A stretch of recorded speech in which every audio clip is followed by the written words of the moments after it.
चलो आज हम देखेंगे अवतल दर्पण के बारे में।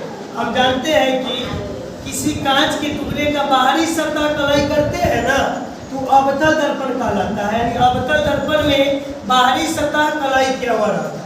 अब हम जानेंगे कि अवतल दर्पण में इधर वाला साइड जो होता है पॉजिटिव होता है। यानी हम जानते हैं कि दाहिना साइड बढ़ते हैं पॉजिटिव और बाएं साइड बढ़ते हैं तो निगेटिव होता है।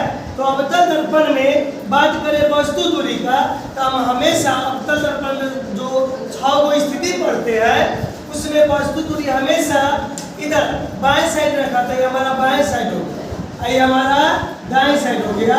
तो हमेशा वस्तु दूरी बाएं साइड होता है, इसलिए याद रखिएगा वस्तु दूरी हमेशा निगेटिव में होता है।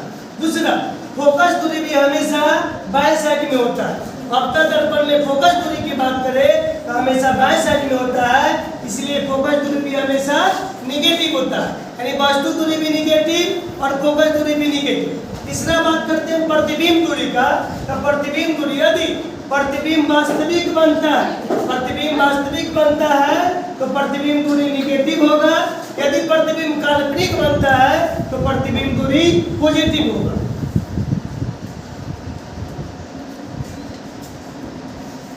चलो आज हम देखेंगे अवतल दर्पण के बारे में।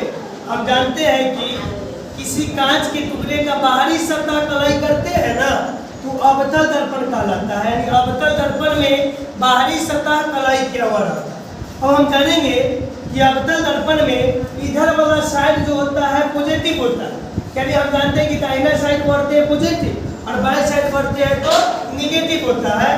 तो अवतल दर्पण में बात करें वस्तु दूरी का, तो हम हमेशा अवतल दर्पण में जो 6 गो स्थिति पढ़ते हैं उसमें वस्तु दूरी हमेशा इधर बाएं साइड रखा था। ये हमारा बाएं साइड हो गया, ये हमारा दाएं साइड हो गया। तो हमेशा वस्तु दूरी बाएं साइड होता है, इसलिए याद रखिएगा वस्तु दूरी हमेशा निगेटिव में होता है।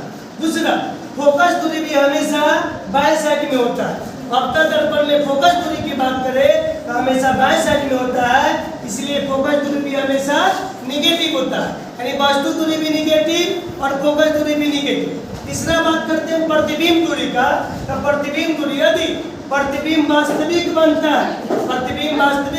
है तो प्रतिबिंब दूरी निगेटिव होगा।